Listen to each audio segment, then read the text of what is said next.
Share बाजार का पिछला हफ्ता अच्छा साबित रहा। बाजार ने नए रिकॉर्ड्स बनाए। पहली बार शेयर बाजार ने 22,200 के लेवल को पार किया। 23 फरवरी को समाप्त सप्ताह में भी तेजी जारी रही। निफ्टी औसत से ज्यादा वॉल्यूम के साथ ऐतिहासिक ऊंचाई पर पहुंच गया। निफ्टी 50 172 अंक बढ़कर 22,213 पर और बीएसई सेंसेक्स 716 अंक बढ़कर 73,133 पर पहुंच गया। लेकिन आने वाला हफ्ता बाजार के लिए कैसा रहेगा? क्या ये तेजी बरकरार रहेगी? वो कौन से ट्रिगर्स हैं जो बाजार की दशा और दिशा तय करेंगे? ये सब जानने के लिए आपको हमारे वीडियो अंत तक देखना होगा। नमस्कार, आप देख रहे हैं बिस्तक और मैं हूं श्रेया ठाकुर। एनवीडिया कॉर्पोरेशन में धमाकेदार तेजी के बाद से वैश्विक बाजार से पॉजिटिव संकेत। ज्यादातर सेक्टर्स में तेजी और तेल की कीमतों में स्थिरता ने बाजार के सेंटिमेंट को बूस्ट किया है। आने वाले हफ्ते में कुछ इंपॉर्टेंट इवेंट्स हैं जिस पर बाजार की नजर रह सकती है। आपकी स्क्रीन पर इस वक्त वो सारे इंपॉर्टेंट इवेंट्स हैं। तो 26 फरवरी को यूएस जनवरी के लिए अपने होम बिक्री आंकड़े पेश करेगा। इसके अलावा 26 फरवरी को जापान भी जनवरी के लिए सीपीआई यानी कंज्यूमर प्राइस इंडेक्स महंगाई आंकड़े पेश करेगा। 27 फरवरी को यूएस जनवरी के लिए ड्यूरेबल गुड्स ऑर्डर्स और फरवरी का कंज्यूमर कॉन्फिडेंस आंकड़ा पेश करेगा।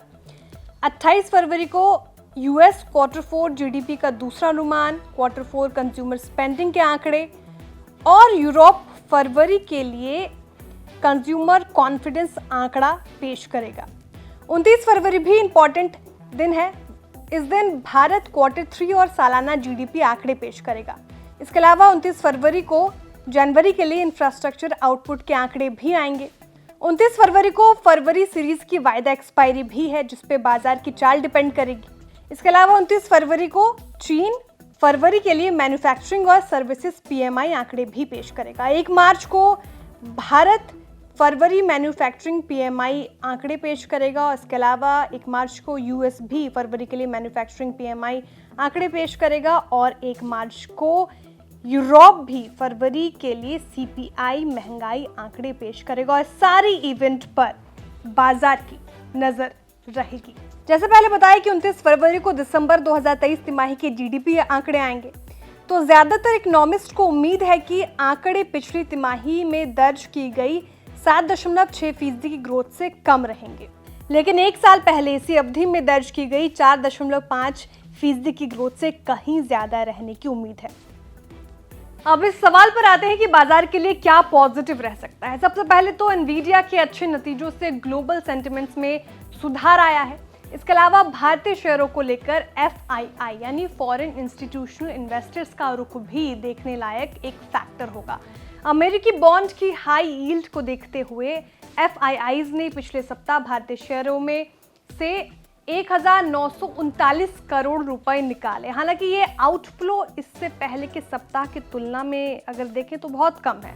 फरवरी में अभी तक एफआईआईज ने कैश सेगमेंट में 15,857 करोड़ रुपए निकाले हैं, लेकिन शुक्रवार को एफआईआईज ने 1,276 करोड़ के शेयर खरीदे और ऐसा अनुमान जताया जा रहा है कि इस हफ्ते भी खरीदारी जारी रह सकती है। वहीं दूसरी ओर गुजरे सप्ताह डीआईआई यानी डोमेस्टिक इंस्टीट्यूशनल इन्वेस्टर्स ने 3,533 करोड़ रुपए के शेयर खरीदारी की।